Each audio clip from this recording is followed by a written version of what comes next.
Hello guys, कैसे हैं आप सब। लास्ट वीडियो में हमने HTML को कंप्लीट कर लिया था और हमने HTML में कुछ प्रोजेक्ट्स भी किए थे। आज हम CSS को स्टार्ट करेंगे, लेकिन स्टार्ट करने से पहले मैं आपको CSS का फिर से कुछ ओवरव्यू दूंगा। पहले मैंने वीडियो में जो हमारी फर्स्ट वीडियो थी इस सीरीज की, उसमें मैंने आपको इंट्रो दिया था। मैं फिर से आपको थोड़ा सा इंट्रो दूंगा और उसके बाद हम सिंटैक्स की तरफ डायरेक्ट मूव करेंगे। ये मेरे पास वही वाली वीडियो है, मैं कुछ पार्ट निकाल लेता हूँ वीडियो का। ये अब यहाँ पे मैंने बताया था कि HTML आपका स्ट्रक्चर है और जो उसके ऊपर डिजाइन है वो CSS है। अगर हम इसी को वेब पेज लेट करें तो ये HTML था और ये वाला CSS था। इसके बाद मैंने कुछ ओवरव्यू बताया था आपको CSS का, उसी की तरफ चलते हैं। मैंने यहाँ से आवाज म्यूट कर लिया ताकि यहाँ पे कुछ और ही सर्कस ना बन जाए। अच्छा, हमको सिखा रिया है। यहाँ से आ गई ये मेरे पास कास्केटिंग स्टाइल शीट है यानी CSS। सबसे पहले क्या था कि CSS stands for cascading style sheet और ये यूज की होती है प्रेजेंटेशन ऑफ HTML यानी HTML के ऊपर डिजाइन करने के लिए कि हमारा वेब पेज किस तरह से नजर आए, क्योंकि HTML तो हमारे पास एक सिंपल स्ट्रक्चर ही था। उसके बाद मैंने बताया था कि CSS was introduced to keep the presentation information separate from the HTML markup. यानी CSS को इंट्रोड्यूस्ड इसलिए किया गया था ताकि प्रेजेंटेशन यानी डिजाइनिंग को हमारे स्ट्रक्चर से डिफरेंट रखा जा सके।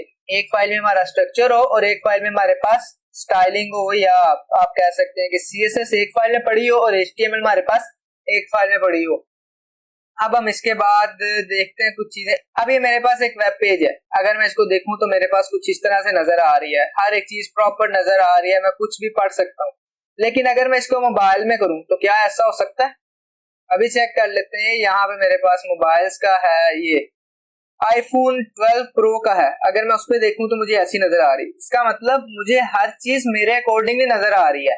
यानी अगर मैं लैपटॉप पे भी ऑन करूंगा तो मुझे बिल्कुल अच्छे से नजर आएगी। ये मेरे पास iPad है, अगर मैं iPad पे करता हूँ तो मेरे पास ऐसे नजर आती है। यानी मुझे अपने अकॉर्डिंगली बिल्कुल अच्छे से नजर आ रही है। ये बिल्कुल यूजर फ्रेंडली है, यूजर इसको अच्छे से देख सकता है, यूजर के लिए किसी किस्म की मुश्किल नहीं है। अगर मैं वापस अपने PC पे आ जाऊं तो फिर क्या होगा, इसको मैं कंप्लीटली खत्म करता हूं तो मेरे पास इस तरह से नजर आएगी। इसको कहते हैं हमारे पास एक वेब पेज रिस्पॉन्सिव है। तो सबसे बड़ा जो पर्पज है हमारे पास CSS का वो है ही सिर्फ ये है कि हमारा वेब पेज रिस्पॉन्सिव हो सके। अगर वेब पेज हमारा रिस्पॉन्सिव नहीं है तो उसका कोई फायदा नहीं। अगर मैं एक ऐसी वेबसाइट बनाऊं जो डेस्कटॉप पे तो बिल्कुल अच्छे से नजर आती है, हर चीज क्लियर है, लेकिन वो मोबाइल पे क्लियर नहीं। जैसे मैं उसको छोटा करता हूँ तो मेरे पास बिल्कुल वैसी पेयर हो रही है जैसे डेस्कटॉप पे है और यूजर फ्रेंडली नहीं है। तो क्या मैं उसको यूज करना पसंद करूंगा? बिल्कुल भी नहीं करूंगा। क्यों नहीं करूंगा? क्योंकि वो मुझे अच्छे से नजर ही नहीं आएगी, मैं उसको यूज कर ही नहीं पाऊंगा। तो इसलिए CSS का जो बेसिक पर्पज है वो हमारे पास था ही सिर्फ यही कि हम एक वेब पेज को रिस्पॉन्सिव कर सकें। सो गाइस, ओवरव्यू तो हमारे पास हो गया है CSS का कि CSS क्या है, क्यों यूज होती है, और हमने HTML को भी थोड़ा सा देख लिया कि वो स्ट्रक्चर है और CSS डिजाइनिंग है। अब देखते हैं कि हम CSS को यूज किस तरह से करते हैं। सिंटैक्स तो होगा ना कुछ, इसको हमने लिखना किस तरह से है, ब्राउजर को किस तरह से हमने समझाना है कि भैया हम ये चीज करना चाह रहे हैं।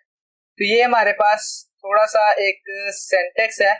सबसे पहले आपने क्या करना है, यहाँ पे लिखनी है प्रॉपर्टी। प्रॉपर्टी में आपका कलर हो सकता है, बैकग्राउंड कलर हो सकता है, और वो हर चीज हो सकती है जिससे आप अपने पेज को स्टाइल करना चाहते हैं। उसमें हमारे पास margin, padding, background colour, background image, इस तरह की बहुत सी चीजें आ जाती हैं। आने वाली वीडियोस में हम इसको स्टडी जरूर करेंगे।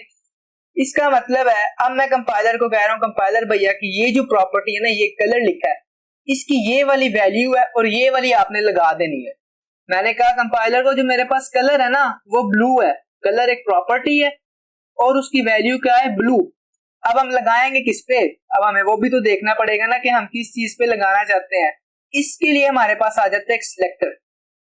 इसका बेसिक सिंटैक्स क्या है हमारे पास, हमने एक सिलेक्टर लिखना है।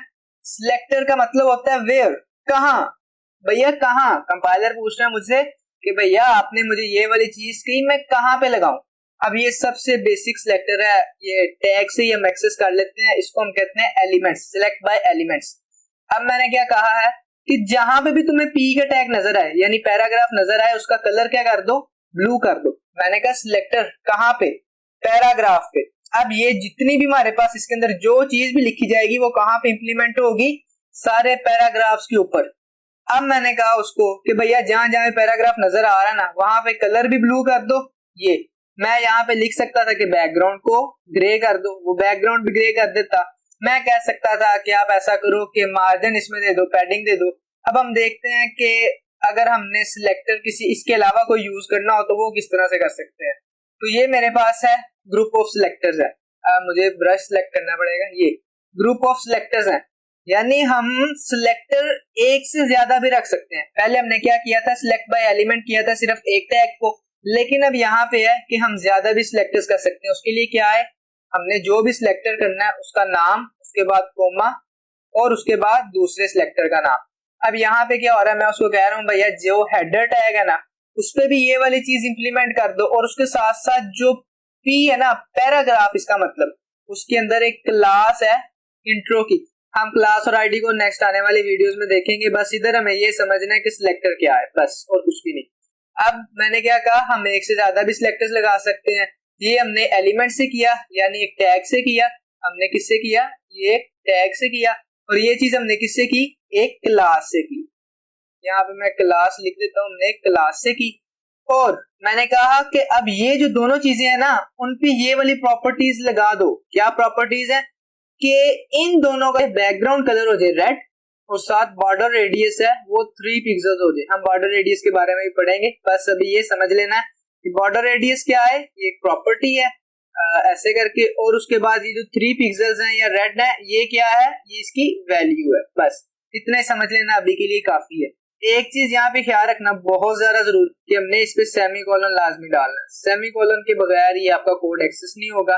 और यहाँ पे देख रहे हैं आपके कॉलन है, इसका मतलब कि हमने जब भी कोई प्रॉपर्टी लिखनी है उसकी वैल्यू हमने कॉलन के बाद देनी। प्रॉपर्टी, कॉलन और वैल्यू। फिर से रिपीट कर रहा हूँ, प्रॉपर्टी, कॉलन और वैल्यू। जैसे यहाँ पे रेड है, यहाँ पे बैकग्राउंड एक प्रॉपर्टी, कॉलन आ गया, उसके बाद वैल्यू आ गई, उसके बाद हमने लिखना है सेमीकोलन। तो उम्मीद करता हूँ बेसिक सिंटैक्स को आपको बहुत अच्छे से क्लियर हो गया होगा। अब हम आगे थोड़ी सी एक चीज देखते हैं कि हम सीएसएस को कितने टाइप से लिख सकते हैं, या हमारे पास सीएसएस की कितनी टाइप्स हैं। बाय द वे ये राइटिंग मेथड्स हैं, कोई हम ऐसा सच नहीं कह सकते कि ये वो टाइप्स हैं सीएसएस की। सीएसएस एक ही लैंग्वेज है, ये इसके राइटिंग मेथड्स हैं कि हम सीएसएस को किस तरह से लिख सकते हैं। अब मेरे पास इनलाइन सीएसएस है, इंटरनल सीएसएस है और एक्सटर्नल सीएसएस है। और इनलाइन का क्या मतलब है, हमें इनलाइन के नाम से पता लग रहा है कि ऐसा करो कि एक पैराग्राफ या किसी चीज का टैग लिखो और उसके अंदर ही सीएसएस को लिख दो, यानी टैग क्लोज होने से पहले ही आप सीएसएस को उसके अंदर लिख दो। इंटरनल में क्या होता है, इंटरनल में हम करते हैं कि बॉडी के बाद एक अलग टैग बना लेते हैं, उसके अंदर हम सारी सीएसएस करते हैं, और उसके बाद बॉडी के टैग में हम सारी की सारी अपनी एचटीएमएल लिखते हैं। एक्सटर्नल में क्या होता है, हम एक अलग एक फाइल बना लेते हैं सीएसएस की, और उसको लिंक कर देते हैं अपनी HTML की फाइल से, यानी ये हमारे पास HTML की फाइल, CSS को हम उसके साथ लिंक कर देते हैं। तो उम्मीद करता हूँ गाइस आपको ये सारी चीजें बहुत अच्छे से क्लियर हो गई होंगी। अगर आपने इस प्लेलिस्ट को अभी तक एक्सेस नहीं किया तो यार एक्सेस कर लेना। Thanks for watching guys, we will meet next time.